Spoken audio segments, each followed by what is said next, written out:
ಶ್ರೀಹರಿಯ ಮಗ, ಬ್ರಹ್ಮನ ಮಗ, ಮರೀಚಿಯ ಮಗ, ಕಶ್ಯಪನ ಮಗ, ಸೂರ್ಯನ ಮಗ, ಮನುವಿನ ಮಗ, ಇಕ್ಷ್ವಾಕುವಿನ ಮಗ,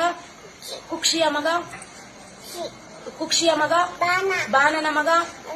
ಅನುರಣ್ಯನ ಮಗ, ಪೃಥ್ವಿನ ಮಗ, ತ್ರಿಶಂಕುವಿನ ಮಗ, ದುಂದುಮಾರನ ಮಗ, ಮಾಂಧಾತನ ಮಗ,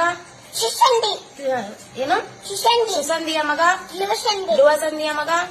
ಭರತನ ಮಗ, ಅಶಿತನ ಮಗ, ಸಗರನ ಮಗ, ಅಸಮಂಜಸನ ಮಗ, ಅಶುವಂತನ ಮಗ, ದಿಲೀಪನ ಮಗ, ಭಗೀರಥನ ಮಗ, ಕುಕುತ್ಸುವಿನ ಮಗ, ರಘುವಿನ ಮಗ, ಪ್ರಬುದ್ಧನ ಮಗ, ಶಂಕನನ ಮಗ, ಸುದರ್ಶನನ ಮಗ, ಅಗ್ನಿವರ್ಣನ ಮಗ, ಶೀಘ್ರವೇದನ ಮಗ, ಮರುವಿನ ಮಗ, ಋಷಿಶಂಕನ ಮಗ, ಅಂಬರೀಷನ ಮಗ, ನಹುಷನ ಮಗ,